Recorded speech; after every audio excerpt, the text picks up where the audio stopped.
Hello, everyone. My name is Sharon Bonney, and I'm the Executive Director for the Coalition on Adult Basic Education, and it's my pleasure to welcome you to today's webinar. Today's webinar, Emotions Impact Learning, Part 1, Understanding the Neurological Underpinnings of Emotions and Traumas. And this is going to be a fantastic webinar. We have 464 registered, so we know this is a great turnout. And we know that's because it's an excellent topic that we really need to hear more about, and we have a wonderful presenter who's going to share more about that in just a minute. First, I want to let you know that you're going to receive a certificate for Ceu Verification that will come automatically to your inbox when it's going to come around 3 o'clock Eastern Standard Time tomorrow. So you can expect that certificate for Ceu Verifications tomorrow. As well, I just wanted to remind everybody that we deliver 50 plus webinars per year on a number of topics, and these are all free thanks to our sponsors. What we do is we take from the national level presenters at our national conference and ask them to present, which is how Ms. Wiesel, who I'll be introducing in a minute, that's how we asked her to present, because she's been just an excellent presenter year over year at our national conference. Also, we have coming up shortly Managers Mondays.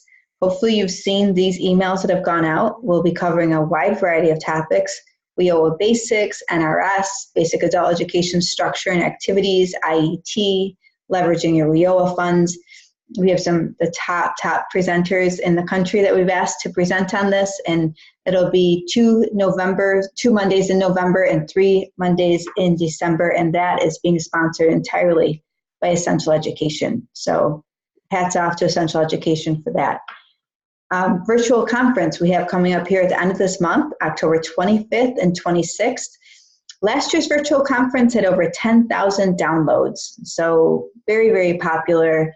It was actually, we had even more attendance than at our national conference. If you live in a state that has purchased a pass, you get to attend for free. Otherwise, it's just $25 per day. As well, we just published the list of the mini grant winners to our website, and we sent it out over email, so you might be one of the lucky winners if you applied. Please go online and check at coab.org. All the information shared today will be available on our Adult Educators Repository, which is also sponsored by Essential Education. You can upload or you can download. It's a great tool that was created by and for our members, so lots of wonderful information, hundreds and hundreds of detailed lesson plans and PowerPoints and presentations available to you free of charge there to help you in your daily activities with your learners. Also, we have the COAB Board of Directors leadership positions, Vice President for Membership, Regions 2, 4, and 6 regional representatives are coming open very shortly. We'll be launching the request for applicants in November, and then the candidates will be announced at our national conference. So if you would like to contribute to the field of adult education, have served at the state level, and feel that you would be a good fit, we encourage you to have someone nominate you or to self-nominate. As well, we have our awards, our national awards coming up: Teacher of the Year, Administrator of the Year, Adult Learner of the Year, all at $10,000 each. Also, we have the State Innovator, the Workplace of the Year, and then the Advocate of the Year at $2,000 each. That last one I want to put a little emphasis on. The Advocate of the Year, what we're really trying to do is we're trying to encourage advocacy at the local level. So that's what we're awarding for the first time this year: Advocate of the Year, national recognition. Any of these awards, you come to the conference for free. All expenses paid. Also, the State Innovator of the Year, what that is if your state has some exciting new initiatives that you're engaged in, I encourage you to submit. This is a great way to receive recognition at our national conference. As well, our field was successful in staving off $87 million in funding cuts under Title II WIOA funding, and in addition added $60 million to the pot. So I want to thank all the people who participated in this effort. There's 86,000 plus contacts made with legislators. So hats off to you all who took the time to respond when we put out those legislative alerts. It really did make a difference. We were able to move the needle for funding for adult ed. I want to encourage you, keep doing it. And when those alerts come out, take time, because that's what makes a difference. Our legislators are listening. We are having an impact in Washington, D.C. as well adult learners. I want to mention this because this last Adult Ed and Family Literacy Week, 2 administrators in Pennsylvania decided to try something different. And what they did was they went to their students and asked their students to take part in this. 131 students reached out to their legislators just in the state of Pennsylvania just during Adult Ed and Family Literacy Week. And they had a huge impact because you are reaching at between the mayors, the state level legislators, governors, federal legislators, lots of contacts. There's over 1,200 contacts in the state of Pennsylvania because of the adult learners. So I want to encourage all of you teachers and administrators are on this call. Please reach out to your students. If they care about adult education, they can take action as well. COABE has an adult learner membership option, which is free of charge. We've lifted it. Used to be that it was $5, but now it's free. And so we encourage you to enroll all your members or all your students in this membership option. They can apply for COABE insurance. What this is life insurance, $60,000 per year for free for the first 2 years. So just a great benefit there. Also, I want to encourage you all to mark your calendars for the conference, March 31st or April 3rd. We will have a student strand there. We will have our student ambassador program there as well. But also just the usual, just a lot of great professional development for teachers and administrators. Mini grants are open right now. You can apply for a mini grant for $350 to defray the cost of registration. We'll be partnering with more than 35 organizations to provide outstanding professional development on a variety of topics. I also want to mention that we have a national level journal. It's had over 11,000 downloads. We are really excited about it. Career Pathways was the latest edition. The next edition coming out will be prison literacy. After that, we're looking at leadership and some other topics. But we really wanted this to be something that would be practitioner friendly, that the field would find useful. So that was really our goal in renovating this. And we were excited about the impact it's had so far. So now I'd like to say that this webinar is made possible entirely with the support of Essential Education. It's free to you, and because of Essential Education's sponsorship, we're able to continue doing these sorts of webinars. So I'm going to now turn this over to Dan Griffin of Essential Education. Dan? Thanks, Sharon. Appreciate that.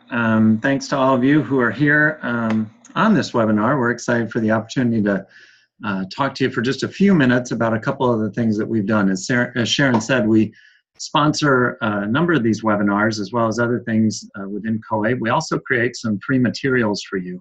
So I may not have the best pen at my booth or screen cleaner, but we've put a lot of money and time into creating materials to help you transition and make your teaching and education work as impactful as possible. One of those is our new TABE curriculum guide, and so if you haven't gotten an opportunity to see that yet, there's places all over our website. You can email me directly at dan@essentialed.com, and we can get you connected to that tool as well. We put that together to help teachers as they're transitioning to the new TABE test. We heard a lot about that in the field. Our company's grown a great deal. When I left Stet Vaughan in 2012 and came to Essential Education, we had basically one program. And we've now built a whole suite of programs to help you both in print and in digital learning, from our HSE academies to our new ABE academies. We've just created some new print materials. We've got partnerships with companies like ETS to offer their official practice test online. We have a new workforce program called Dreamcatcher, which is really exciting. A real different look at how to have students think about their career pathways. And then professional development programs as well that you can access anytime, any place through digital learning, and really look at ways that you can enhance your teaching. I just want to take 1 minute to talk about our newest program, our TABE Essentials program. So this is for the new adult basic education requirements aligned to the CCR standards. They're print workbooks sold in 10 packs. There are 21 workbooks total in the series, covering all the TABE 11-12 objectives. But they also include a virtual tutor, which allows your students to pull up online lessons and tied directly to the content in the books. Including that are quizzes, practice tests, other tools, a management system that lets you see how much time they're spending pulling up lessons and in the program, and they're only $52.50 for a 10-pack. I'm real excited about it because the QR codes give the students the opportunity right in the lessons to access technology that makes it interesting for them. And so it's one of the easiest ways you can find to really introduce a new blended learning format into your classroom. If you're interested in getting additional information on those at all, again, you can email me at dan@essentialed.com. And we have a sampler that gives you multiple lessons in each level to show you how the books are put together and other materials that will help you see how that program's coming to pass. So with that, we just want to thank you for all that you do to change lives and help your students. It's really an honor to partner with all of you. Our company is dedicated only to adult education. I'm a high school dropout who got my GED back in the 1980s and went on to become a teacher and then get into educational publishing. This is all we do, and it's an important work, and we're really honored to be able to stand next to you and try to pull the cart down the road and help people and communities change as they get the education they need and reach the potential that they have. So with that, Sharon, I am done with my little advertisement, and back to you. Great. Thank you so much, Dan. And I didn't know that about you. That's very interesting that you had gotten your GED. So Dan for those of you that don't know, he's the vice president there at Essential Education and one of the hardest workers I've met. So very exciting. Dan, I'm now going to introduce our presenter, Laura Wiesel. So let me just, if you don't mind, share my screen here. Okay. Hopefully you all can see that. And I'm going to stop my video for a second. Okay, so I'd like to read Dr. Laura Wiesel's bio. And I actually had to shorten this because it was more than a page long because Dr. Laura Wiesel is very accomplished. She has 35 plus years of experience in primary through high school education, special education, community-based and institutional-based adult basic education in psychiatric hospitals and correctional facilities, community college transition, developmental education, mental health and substance abuse services, community corrections, children's services, and workforce development. She has held administrative and leadership positions at the local, state, and national levels. For example, Dr. Wiesel, as the author of Power Path to Education and Employment, works with international, national, state, and local organizations to implement evidence-based practices leading to long-term education and employment outcomes for all students. Power Path has been selected as a national resource by PBS with support from KET and Kentucky Adult Education. Currently, Dr. Wiesel is working on a digital integrated learning plan called ILP for educators to rethink lesson planning by integrating core standards with employment readiness and the development of social emotional skills. Dr. Wiesel trains educators in the USA and internationally to apply a set of new classroom methodologies that engage students, creates learners who know how to learn, and have the social skills needed to work with their peers. Wow. These participatory learning methodologies are currently being used in classrooms at all levels, from kindergarten to the university and in teacher training. So, further ado, I introduce you to Dr. Laura Wiesel. Dr. Laura?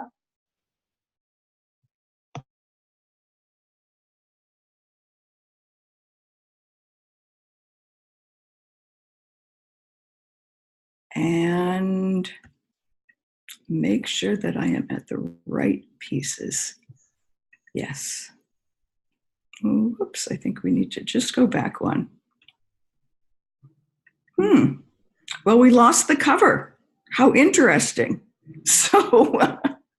So welcome, everyone, and thank you for joining this afternoon. I'd like to thank Sharon and Essential Education for sponsoring this webinar, for COABE and Essential Education to be taking an interest in the topic of our conversation today, which is about how emotions impact learning.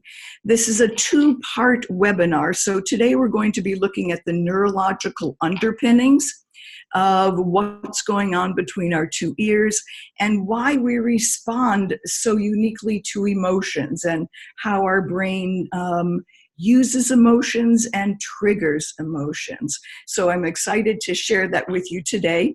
And then on Wednesday of this week, 2 o'clock Eastern Standard Time again, we're going to be doing part 2, which is all about 4 techniques to use with your students to, one, help them manage and support their emotions, but also to help your students in crisis situations, which I know happen regularly, having started my own programs like yours or been in programs just like yours. So today's session, to start it, I'd like you to take a minute and just write down 2 specific pieces of information you'd like to make sure that you learn today about how emotions affect learning. And then how do you want to feel at the end of this session? I will give you all of 1 whole minute. I think you can do it in that short period of time. Thank you.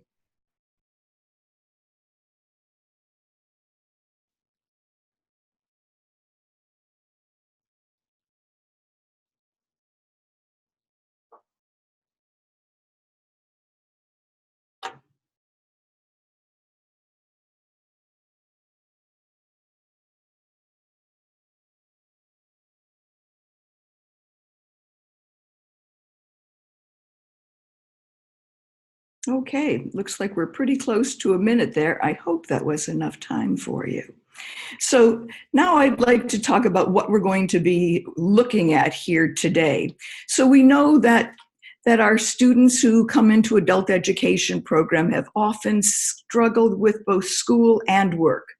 We also know that that they're dropping out of school, that I just was in Virginia and was hearing about how school districts there, like others that I hear across the country, are removing students or looking to have them leave school before high school so that the statistics are looking better. And we know that. We also know that our students struggle with making education a priority, and that life situations are always interfering with learning for our students. And I wonder, do they have fears of success as much as they have fears of failure? And then low self-esteem. We know that they may be great at doing so many different things, but in terms of education, as soon as they walk into an education program, that whole success demeanor disappears, and they're again vulnerable and feeling very victimized in education and with learning programs. And we also then see slow progress with many students. Well, these are all symptoms. They're all symptoms revolving around emotional issues, and those emotional issues have impacted their learning. So I want you to meet John. I met John in an Ohio prison, and this was a study that we were doing about how previous life experiences that were traumatic impacted learning. And here's what John had to say. He said, I remember in the 4th grade, the teachers always asked me to go to the back of the room. I know that she didn't like me. She called me stinky. The whole class would laugh at me. She put me in the hallway with the class bully. He started to fight with me. He tried to skeet on me. I had to fight back. And I had to ask John what skeeting was. It's when you have a big gap between your 2 front teeth and you spit water out of it. Yuck. Well, John continued to say that after that, he skipped school a lot during the 4th grade. Can you imagine that? I went to the principal's office a lot. I got paddled a lot. I was a loner, and I only wanted and I only went to certain classes when the teacher wasn't there. In 1995, I left the 12th grade. They pushed me through. My grades were D's. I got into my own fantasy world, but I wanted to learn to read, and no one would teach me. I don't know if you've heard stories from your students, but these are pretty dramatic. Here's another one from Bernita, and I met Bernita a long time ago. We had made a film with her, and it was a great film back talking about individuals who struggled with learning, and Bernita was a incredible person who could share her life with us. And here's what Bernita had to say. She said, "I was quiet. No one ever bothered me. They just didn't expect much from me. I never learned to really read or write. I did graduate from high school, but I know that it was because the teachers liked me. I can't trust my memory. Words sometimes move. My eye doctor says my eyes are fine. I often jump up to do things and I can't remember why. I've tried lots of jobs. I'm a good worker, but I have had to find tricks to remember things. Sometimes my supervisors liked me and wanted me to take on more responsibility, but I quit because I didn't want them to know that I really couldn't read or write. I always feel bad when I think about school or work, but I really wanted to learn to read so badly, just to be like everybody else." So these are pretty emotional issues that these students, both John and Bernita, are talking about. I want to introduce one more student's work, and this was a publication that Dale Sherman wrote for one of the Ohio student publications they put out at the end of the year. And he wrote this piece called "Where Does It Hurt?"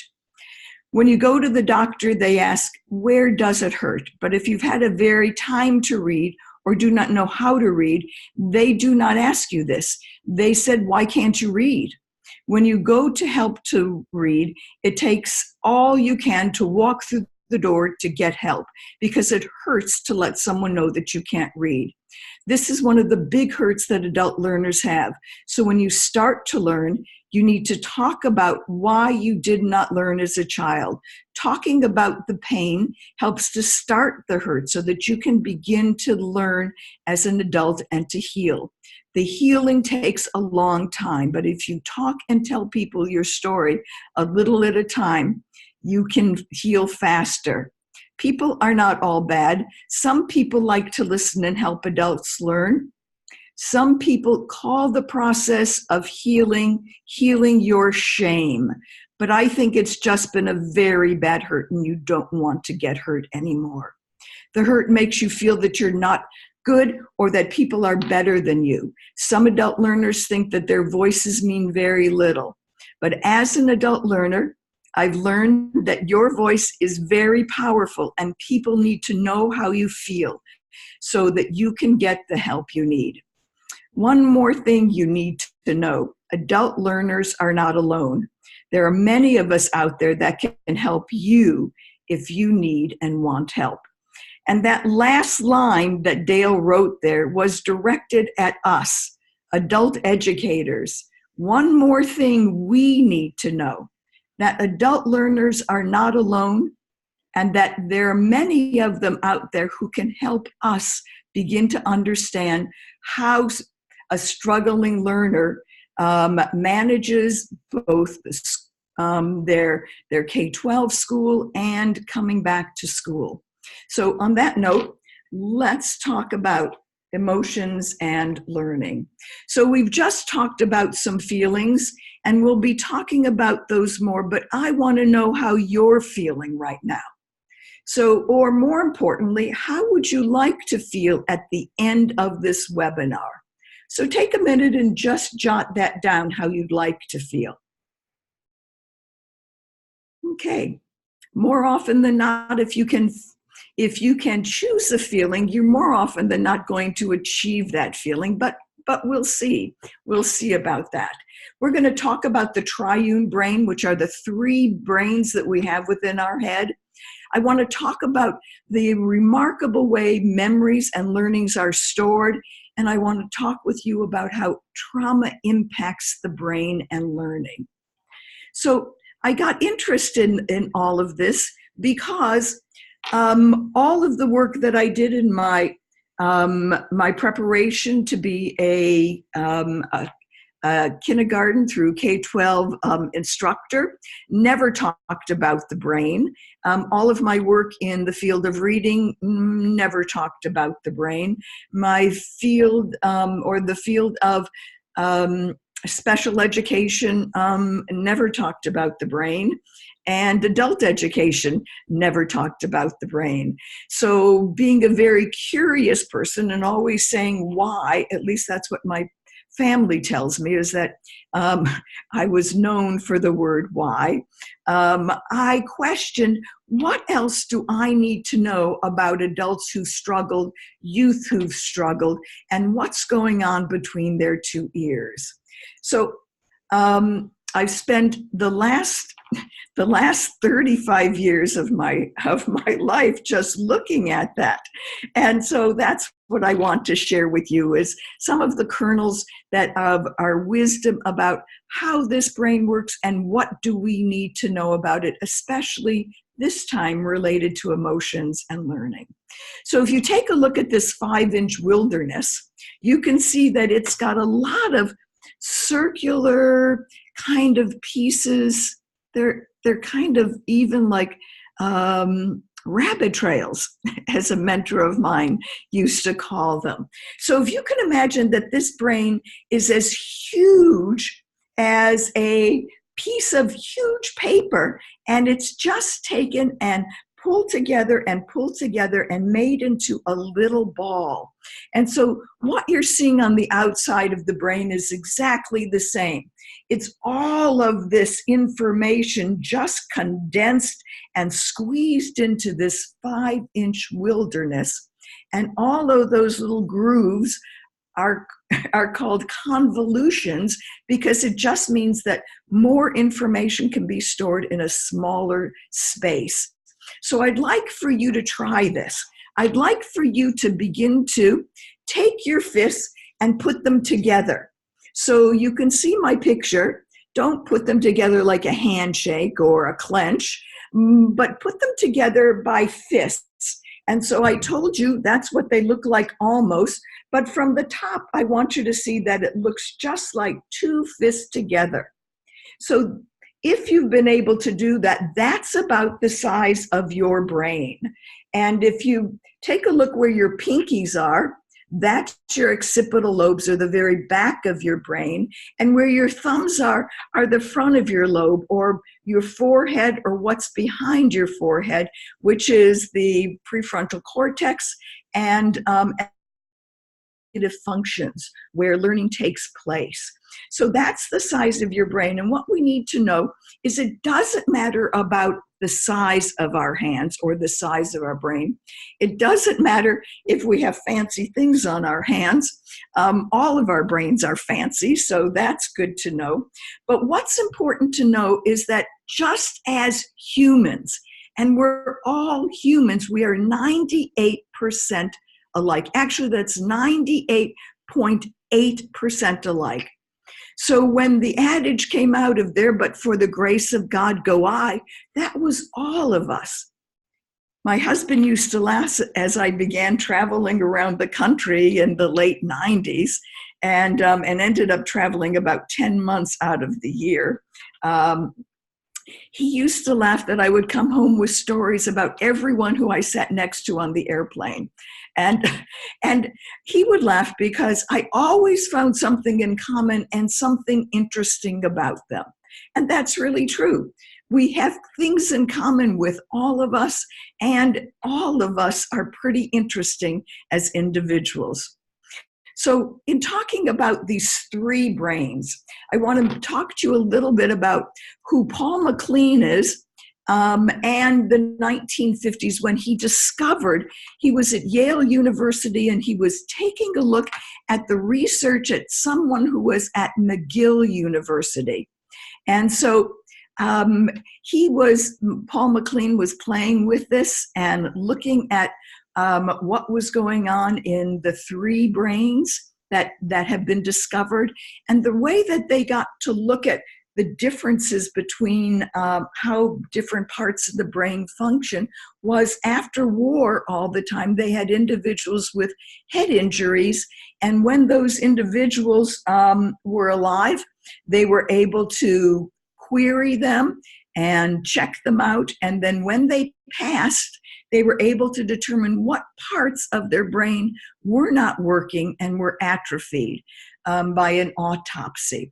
So Paul MacLean's work said that if you understand the brain, we've really oversimplified it because it is so complex, and that each layer of the brain augments the capacity of the layer below and above. So let's take a look at these three brains. It's referred to as the triune brain, or three brains. And the triune brain has several different sections. We're going to talk about three of them. And the three are the red section, which is the reticular activating system and also called the reptilian brain, the limbic system, which is the 4 Fs, and the 4 Fs that control emotions, and we'll talk about what those are. And also then the new neocortex, which is the top of the brain, which is mostly unique for humans, but we now know that many other species have a portion of this. And this is where learning takes place, where memories are stored of learning, and the executive functions. So the front part of the brain is where the executive functions take place. And the neocortex, all of it here, is that new brain where all of learning is happening. So starting with the reticular activating system, this is the lowest function of our brain, and we know it well. We know it well because it's the piece of our brain that is always checking to see, are we safe? So we're checking internally and externally. And we do that by both memory of previous experiences and also from our senses and our amygdala. So we know that if we're in a room and all of a sudden, we're starting to feel cold, the hair stands up on our arms and we begin to chill. And so what we want to do is warm up, because it's not okay for us to be in an environment when we are cold for the whole time. It's not safe. Also, trust is part of this. And I want you to think about these layers as we talk about the learners in our programs and as they come to our program. They have to trust. And if they don't trust the environment, if they don't trust the people, and they don't trust you, then they're not going to be staying very long. Another part of the reptilian brain is this homing instinct. And you know it well, but you just don't know that you know it well. So when your students come in, I bet that they almost always sit in the same places. And you do the same when you go to your family dinner table. Almost everyone has their own seat. And that's this notion of homing or nesting, and it's ours. And if we walk in and someone's sitting in our seat, we're not very happy about it because it's our seat. And I know that you've seen that happen occasionally in your classrooms and learning centers. And if you've ever taught primary school, you can just see it ripe.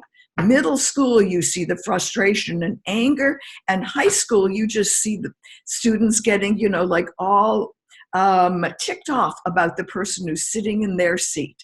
So this ownership, this homing is really critical. So I want you to be thinking of, so how do you have where is your program, and what are your classes like, and what are the hallways like? The last part of the reptilian brain that's really important is the reptilian brain is all about control and power. And let me just tell you that you are always in control, just as our students are always in control. And right now you can turn me off and you can think about what do you need to be doing as soon as you leave this webinar. So you don't have to be listening. Your control and power is that you could turn me off and start doing something else. I'm sure that there are several of you who are already multitasking, and that's because you can.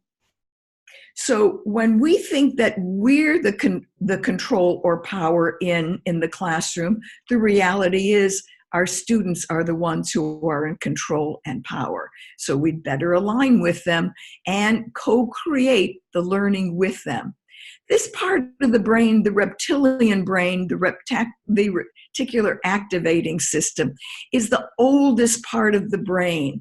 And it was called the reptilian brain because you can go all the way in species, all the way down to reptiles and see this same sensing, this same part of the brain about trusting and safety.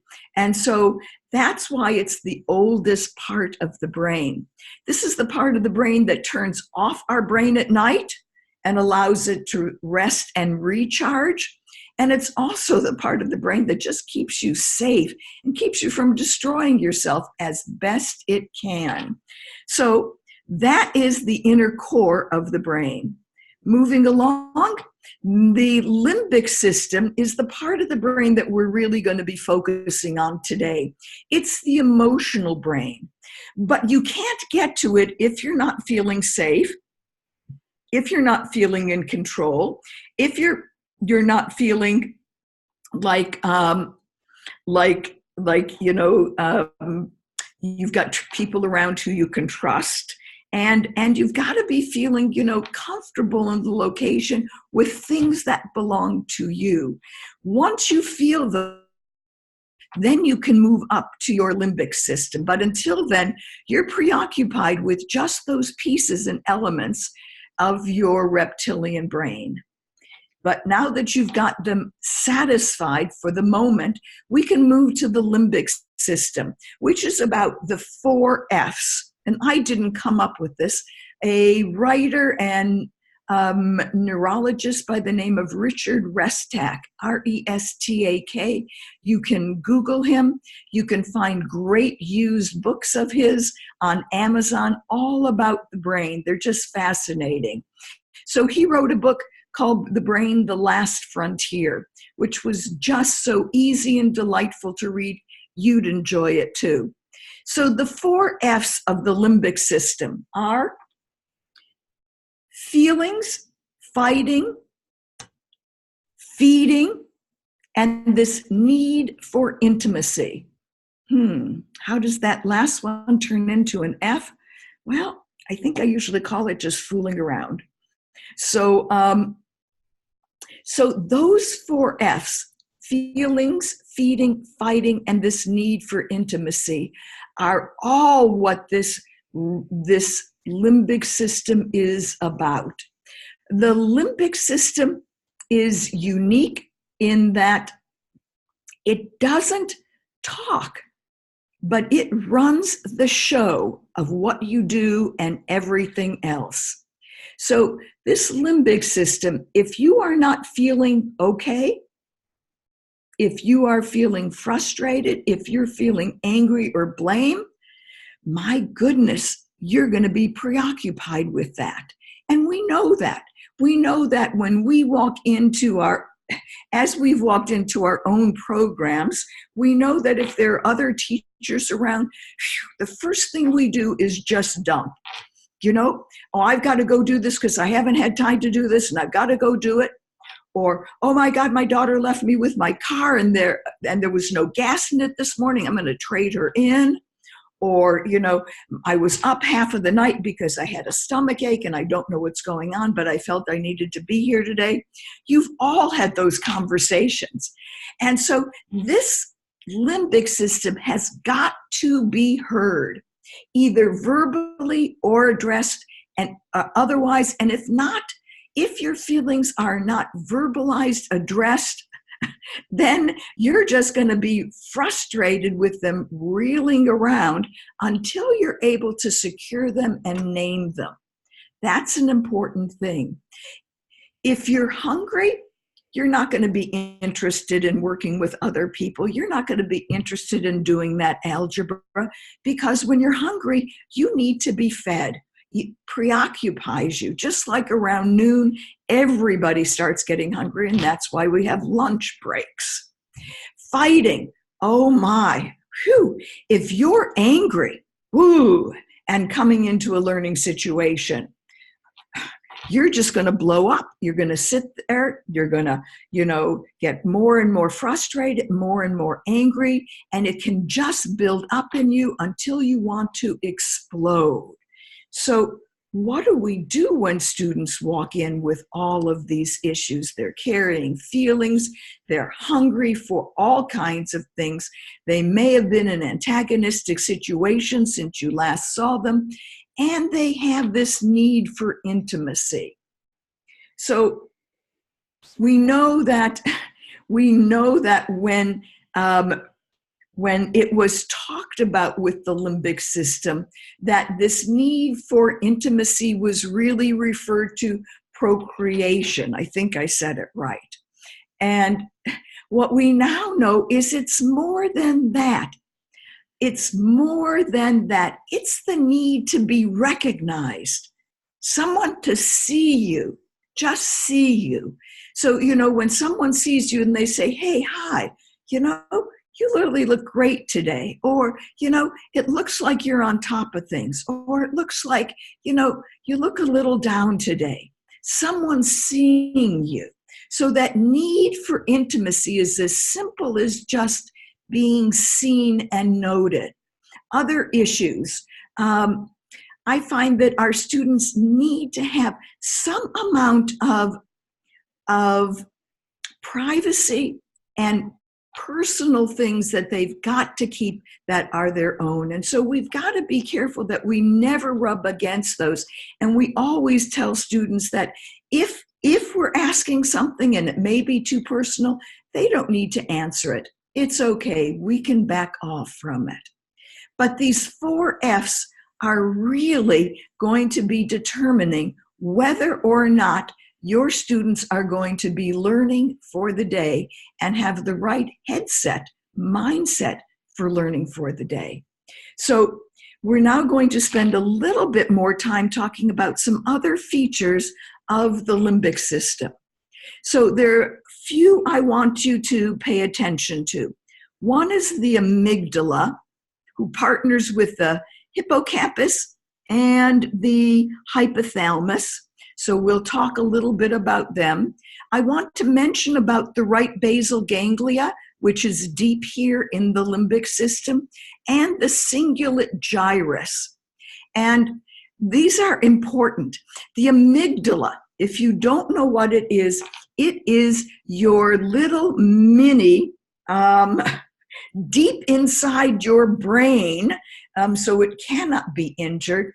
It is really the place of your brain that is scanning everything internally and externally to let you know if you're safe, to let you know if there are things you need to be fearful of, to let you know if you're just plain old cold.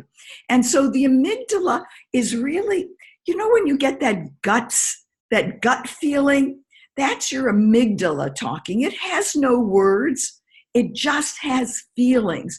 And so you feel that gut feeling, you feel it's in your chest maybe that you're feeling, and you begin to think, what's going on? What does this mean?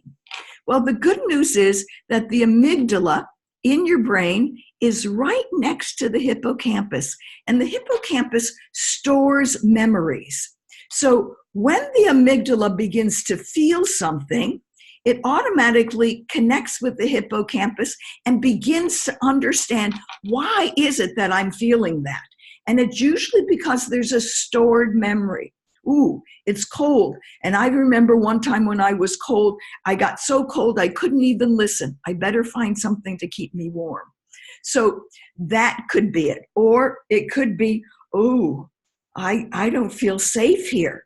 Why not? I go to my hippocampus and it says, well, it's getting dark. There are lots of shadows. This is a place you haven't been to before. Seems like it could not be safe. you'd better think about how to move on. So the amygdala and hippocampus, again, the amygdala senses, the hippocampus helps to name it, and finally we have the hypothalamus, which is an emotional pump. And this emotional pump takes the amygdala, the hippocampus, and what they figured out together, and it immediately sends out through your bloodstream the emotion that you're feeling. So that when you're happy, you feel happy in your toes and your nose.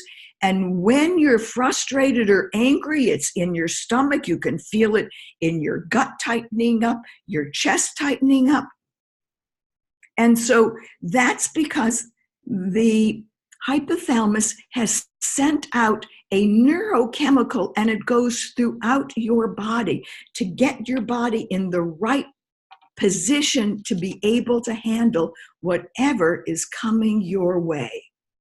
So if you are frustrated or angry, you're going to be feeling it everywhere in your body. And if you're even just not sure, you'll be feeling that feeling of not sure everywhere in your body. That's kind of interesting, but it's these three places, the hypothalamus, the hippocampus, and the amygdala, that are all deep in the center of our brain and that control almost everything we do. So now I want to mention this basal ganglia because it's also in the limbic system. And the basal ganglia is right here. So it's on the right side of your brain. There's a left basal ganglia also, but I'm talking about the right part of the basal ganglia. And what we know about the basal ganglia is that the right side is all about anxiety, about conflict and avoidance, and the right basal ganglia is also about frustration, anger, fears, repetitive thinking, negative self-thoughts, and addictions. And I'll bet you can guess, if there is a drug of choice that our students have first used, that drug of choice goes right to that basal ganglia and begins to calm it down. And so that is the marijuana effect. It goes right to that basal ganglia. It calms down negative emotions. It stops the recycling of, I'm dumb, I'm stupid, I can't do this, I'm dumb, I'm stupid, I can't do this, I'm stupid, I can't do this. So the negative thinking, and it begins to relax that part of the brain. So if you're wondering why your students have chosen that as their first line and why many states have found it very profitable to move to that, but it's only a temporary fix. Any of those medications or substances will only help for a short period of time. But talking with your students about this is going to be key and essential in beginning to move that basal ganglia from where it is into a more calmer space. And that's why we're using mindfulness in many of our programs now to get students to be able to chill that entire basal ganglia so that they can move on. The cingulate gyrus. The cingulate gyrus now is coming from the frontal lobe into the limbic system. And the cingulate gyrus is all about the gear shift of the brain. So the cingulate gyrus is the part of the frontal lobes that when you're all okay and your limbic system is stabilized, that doesn't mean you have to perfect it.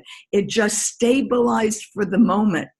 The cingulate gyrus is the part of your learning that transfers learning from one situation to another. And we know we have many students who struggle with that. Transferring information retaining it to apply it to the next piece. So that for those of you who've worked with me, you know that we've created an entire approach to building the metacognitive structures of your student's brain. And so we really work that cingulate gyrus because we want them to remember after they've completed whatever work they're doing to always look back, identify what they've learned and what they still need to work on, and remember what they want to transfer to the next assignment or piece of work that they're doing. So this is a really important piece of both metacognitive thinking, executive functions, but it lies down into that limbic system. So I think that's really important. Other things are it coordinates inputs with emotions, which our students also struggle with. It's the emotional response to pain, which I think we're all familiar with because we've all been in pain. And it regulates aggressive behavior.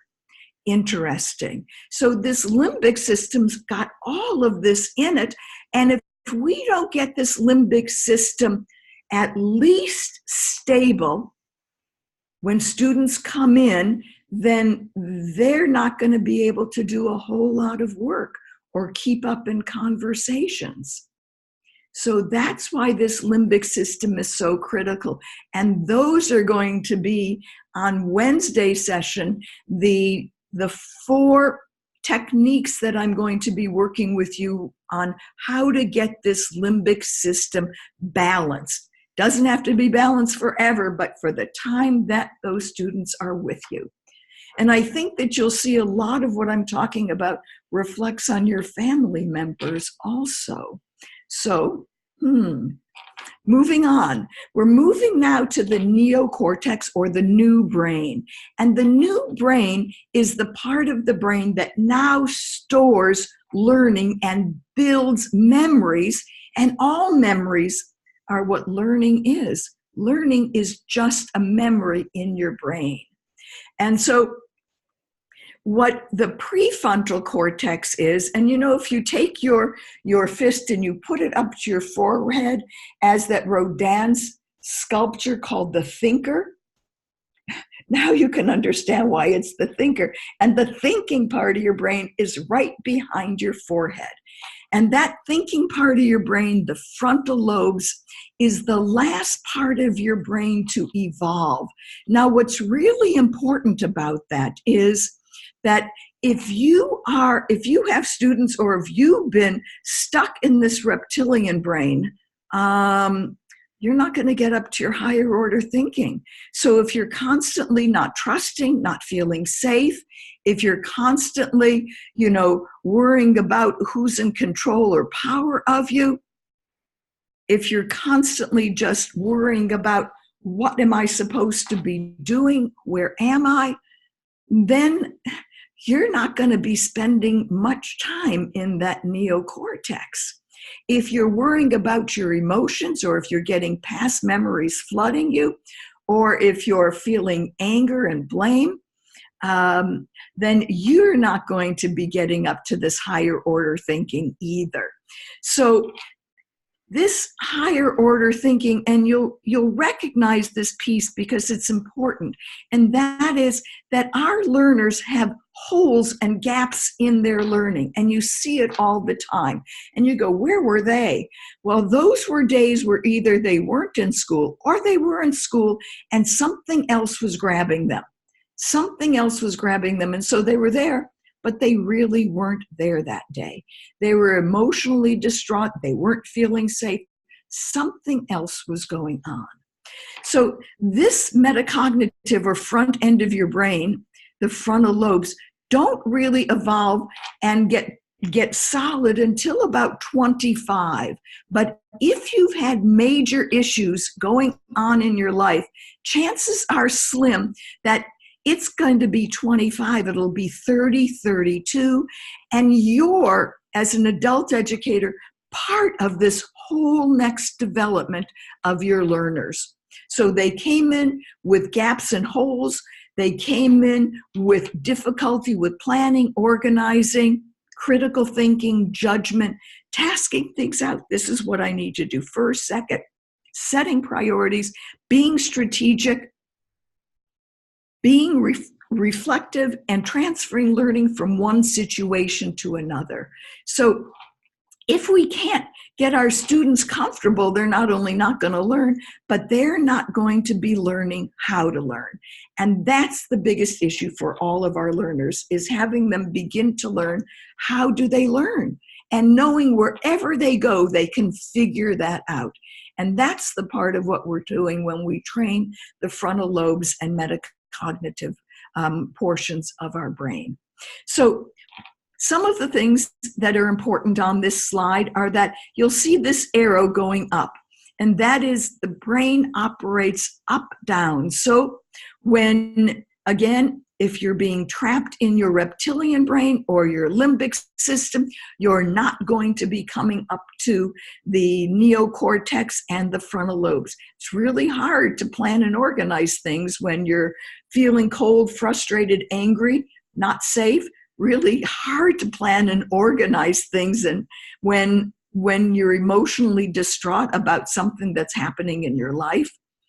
And so when you're up and you finally get up to the neocortex, what happens if anything in those lower two parts of the brain occur? Bam, you're right down there again. You are right down there into those insecure and troubled portions of the brain. So those are the ones we're really going to be spending time on techniques with. So one of the things I wanted you to know is the neocortex, that 30%, neocortex is 30% of our brains. It's 17% of chimp brains, 11% of horse brains. And those of you who think you have smart dogs and cats, you're right. They also have a part of that brain. So the neocortex is exceptionally important to us because that's where we're, as educators, wanting to take our students. So this is what the brain looks like inside. There are these hubs, and then hubs that have neural pathways connecting from them to other hubs. So if this was a hub called school, and you entered this, you'd have to be able to then think, well, where did I go to my elementary school? And maybe there were several of them. And then what about my middle school or junior high? And what about high school? But the important thing about all our memories that are stored, because when we go in there, we see them holographically, meaning that you can stand in front of the school that you went to for elementary school, whichever one you want to pick, and you can do a 360. You can see the front door, you can turn around, and maybe there was a parking lot or an oval drive or a flagpole. So our brain allows us to see our memories 360. It also then has another unique thing, and that is around every one of these engrams or hubs, as I like to call them, there is an emotional charge. And so when you think of school, if that emotional charge, which is a memory of school, remember it goes all the way back to the amygdala now, the hippocampus, and the hypothalamus, then an old feeling will jump out. And if you let it go, it'll go through every cell in your body. Fear, anger, excitement, any of that. So when our brains start moving, I wanted you to show you that your brains are going just like this now, sending information all over the place. You may be still back at school, you're finding new memories. Oh yes, I had that experience. Whoa, I wonder if that's what's happening with my students. So we see that all the time. We feel that. So if you think your head's busy, your head is busy. Those electrical impulses are jumping all over, and sometimes you can direct them, and sometimes you can't. So these hubs of memories, so there are memories that are hubs of humiliation, shame, failure and frustration. So if you have students who come to your school building and automatically they've got to go through those pieces, that's pretty hard to walk into that school building, because there's reluctance, pessimism, habits of anger, fear, repression, avoidance, chaotic thoughts, and scattered energy. So how do we want our students when they walk in the building? We want to shift that. And those techniques will help you shift that we'll go over on Wednesday. We want them to feel successful, to trust and know how to learn, that they have free emotional and intellectual energies, that they can tackle challenges, that they all have learning challenges, but they can manage them and they can become proficient. Now remember, learning is memories and memories are learning. Speaking of shame, whoops, that's not what I wanted. She just had no self-worth because it had been just shamed out of her because she couldn't crack the code. So nervous. I'm nervous, scared. I don't want them to know that I can't read that good. I kept messing up on the words and people kept laughing at me. It makes my heart drop. Like you're kind of lower than everybody else. I'd make a scene not to do it. We call it a cognitive shock. Nobody can think clearly in the moment of shame. So, speaking of shame, our students carry an awful lot of it. They also carry a lot of traumas. And I'd like to say that these traumas were related to their home life or external to school, but I can't tell you how many stories I hear over and over and over again that the bullying that has happened to students has first and foremost started with their teachers. So I want to talk about trauma as big T traumas and little t traumas. So big T traumas are like, I was in a car accident and my little sister was really hurt and I had a broken wrist and my knee, was out of joint, so those are big T traumas. I was walking from my home one night and it was dark and someone came out at the bushes. That's a trauma. Our Vietnam vets, our Middle East veterans, all of them have traumas of hearing bombs go off, of cold sweats, of their own fear. Those are big T traumas. But then there are the little t traumas that just accumulate. And the accumulation little t traumas are, how many times has that student had red X's on their paper? Time after time. How many times did they really try hard and still not be able to pass the test? How many times did they try figuring out things but needed help and they couldn't do it and they were ashamed to ask? So trauma is about a memory, a traumatic memory, and it sets off the amygdala big time because those are things that have been dangerous to ourselves. So we've been worried, and it's part of our strive to survive. And so the amygdala has become the watchdog of our brain.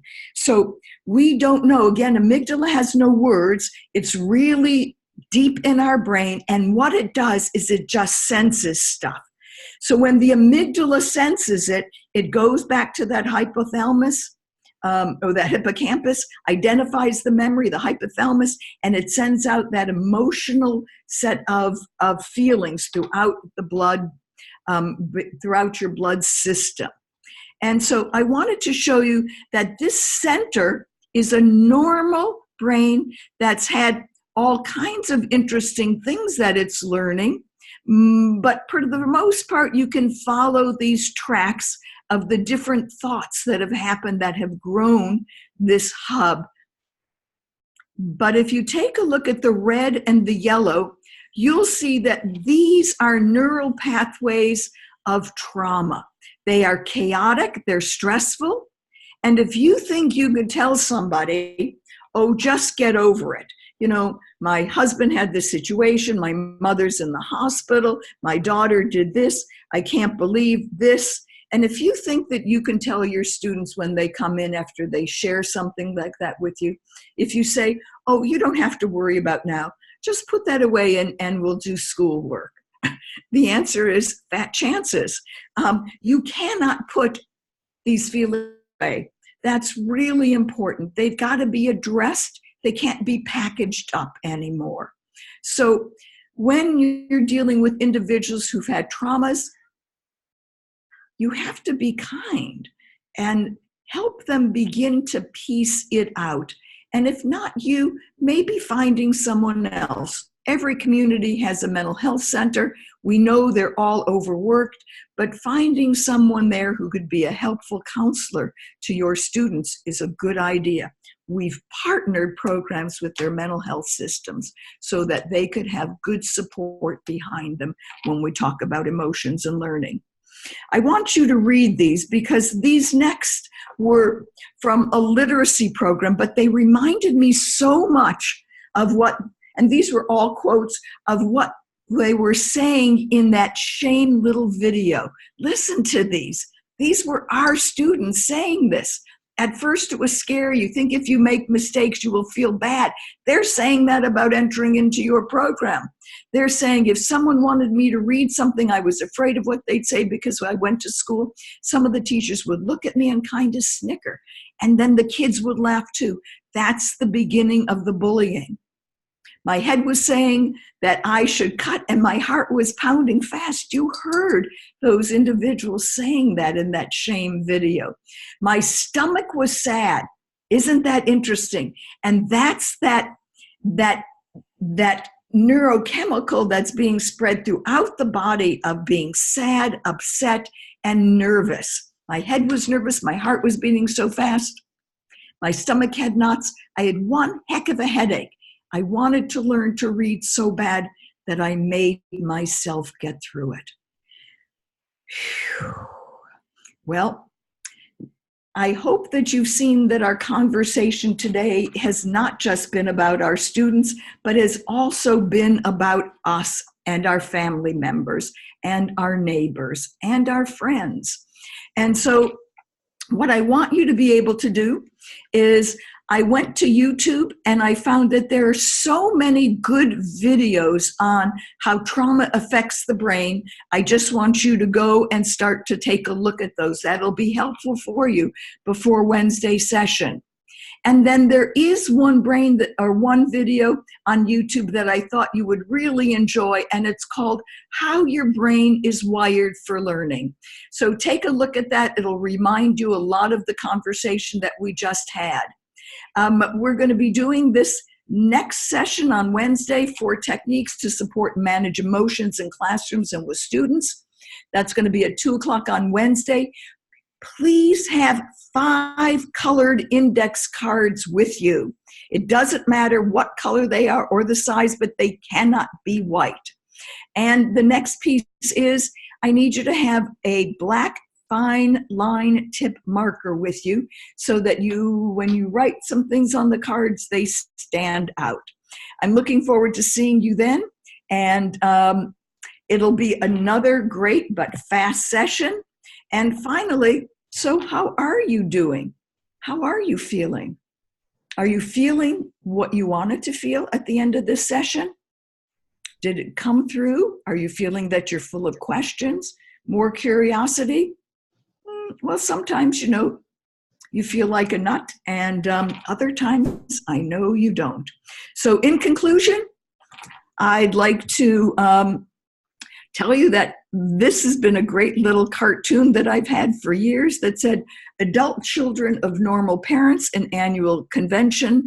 And as you see, there are only 2 people in the audience. Makes me laugh all the time because no matter what we'd like to think of as normal, most of us don't quite have what we think of as a totally normal family. I know that mine has been, up and down, crazy, and all around. And I suspect that some of you have not had simple lives either. So when we can be kind to ourselves about our lives and give ourselves, some kudos for having made it through, think about how you can do that for your students who've also struggled through their lives. Thank you. And finally, 2 things for you. And I know that there might be some questions, so I'll look forward to seeing what they may be. We know what the definition of insanity also is. And Rumi, who's an old Indian poet, said, between right and wrong, there is a field. And I'll meet you there. And together, hopefully, we can create a much better future for our adults, learners, and ourselves. Thank you. And thank you, Sharon. Thank you so much, Laura. This has been so well done. And I have to say, I'm just really impressed. I had not realized the depth of information. So thank you for making time to share that with us. The questions that I have seen have been more about, where do we find the Adult Educators Repository? So that's if you go into coabe.org and you click on professional development, you'll see the repository there.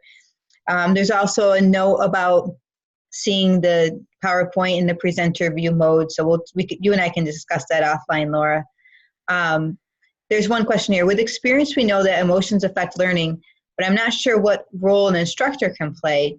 Instructors are not psychologists or therapists to deal with these issues. And I feel like you addressed that by encouraging folks to send them down to, someone who does have a degree, like a counselor, that sort of a thing. But if you want to address that question, that'd be great. Sure. The 4 pieces that I'll give you on Wednesday are all pieces that educators across this country are currently using in their adult education classes. And as I've heard, they're also using many of them at home, so with their families. So I hope they'll do you well also. You're right. You are not therapists. I am not expecting our educators to be clinicians or therapists, but you still can be therapeutic. And I think that that's what's important, that the work we're going to do is going to be helpful and healing for our students. Wonderful. Another question. It seems like sometimes an engaging lesson will actually calm the limbic systems and re-engage the person at all levels. So is it possible that it moves in both directions, not just up the reptilian brain to the neocortex? If so, how do we take advantage of this process? Sure. So it's the same piece, and that is, how do you get people engaged so that they're feeling like they're doing something worthy and involved? And for those of you that have joined my participatory learning sessions at COABE, I know that you've got techniques and new methodologies to use to engage students. And so this year, again, I am proposing to do a session on participatory learning, and hopefully some of you will be able to join it. It's a hard one to do a webinar on, though. So, Right. So you have to be there to see it. And I look forward to having you join us so that you can feel like, yes, we can engage. And yes, some of those pieces that are emotional can just go by the wayside while they're in the moment, which is good. Great question. Thank you. Laura, the last question I have, because the other ones are regard to the PowerPoint, and if this will be archived, which it will, the PowerPoint will go out to everybody, and this will also be archived on our website. But the last question is, why does it seem bad memories are easier to remember? That's a great question. I think it's because the charge around bad memories is so strong that when we have to go through that emotion to get to the memory, it just kind of like takes our breath away. And it seems like for all of us that they really are stronger than our good memories.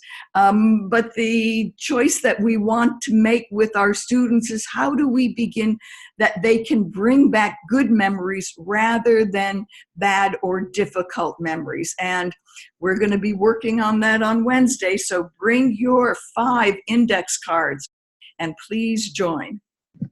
And so with that, Laura, I just want to say thank you so much. And I also just want to tell the group here, just because I think this speaks volumes to the work that you're doing. So typically our presenters get paid a stipend, and Laura had said from the beginning that she wanted to donate that to our student learners. So we have a and a student learner membership option. We have a student ambassador program, and she is the only presenter we've ever had that is offered that.